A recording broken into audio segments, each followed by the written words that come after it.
বার্তা একটাই যে আমি একটু আমার বক্তব্য রেখেছি যে এই ধরনের পুজো বাড়ার সঙ্গে সঙ্গে বহু মানুষের কর্মসংস্থান হচ্ছে, বহু গরিব মানুষের হাতে পয়সা যাচ্ছে।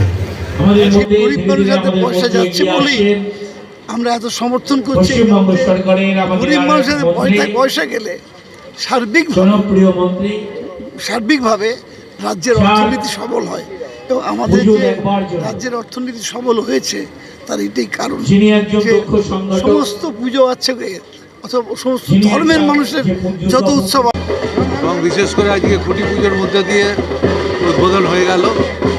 খুব ভালো, এখানকার পুজো খুব ভালো হয়। সোনু আমাদের এখানকার পৌর প্রতিনিধি, তার উদ্যোগে খুব বড় পুজো করে আর খুব ভালো সুষ্ঠুভাবে করে, সুন্দর করে। আমার শুভেচ্ছা রইল।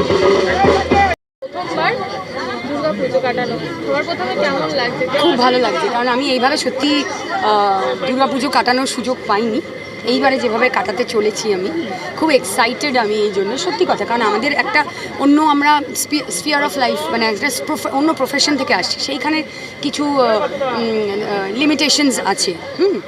এইভাবে ঘুরে ঘুরে একেবারে সেই ছোটোবেলার মতো সত্যিই ঘোরা হয়নি, তাই আমার খুব আনন্দ হচ্ছে। এবারে অন্যরকম হবে পুজোটা।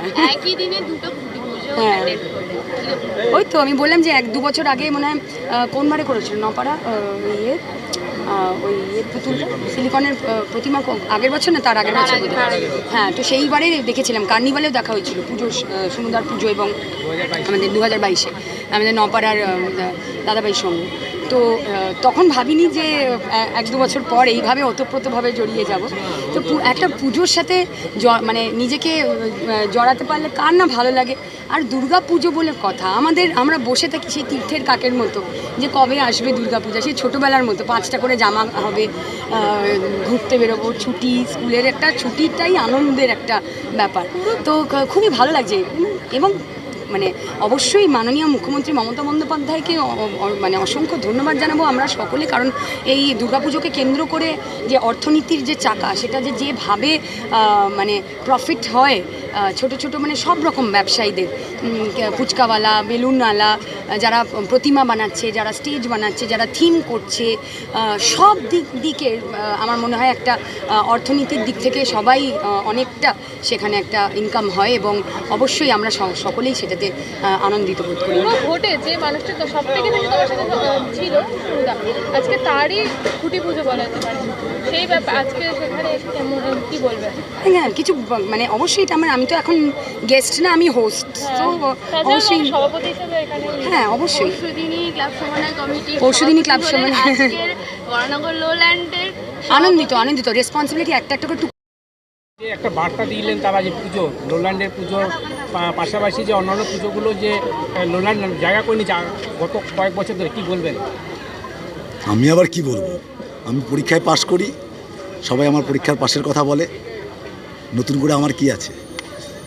দাদা, প্রত্যেক বছরই থিম পুজো নিয়ে দর্শকরা বেশি আগ্রহ থাকে, এবছরে নতুনত্ব কি থাকছে যদি একটু? ওটা ক্রমশ প্রকাশ্য, ওটা এক্ষুনি বলা যাবে না, কম্পিটিশানের বাজার তো, এখন বলা যায় না। লোল্যান্ড নিয়ে তো মানুষের একটা আশা থাকে, তাও যদি একটু ক্লু দেন। প্রত্যাশা পূরণ করব। আর কি বলবেন আপনাদের যারা এখানে দর্শক যারা আসে তাদের উদ্দেশ্যে কি বলবেন? সচেতনতা বজায় রাখুন, সুশৃঙ্খলতা বজায় রাখুন, নিজের আনন্দ অপরের নিরানন্দের কারণ যেন না হয় সেই দিকে লক্ষ্য রাখুন। মা দুর্গা সকলের ভালো করুক, এটাই কামনা। দাদা, আজকে মঞ্চে দেখলাম সায়ন্তিকাকে আপনারা প্রতীকী একটা অশোক স্তম্ভ দিলেন, অথচ এখনো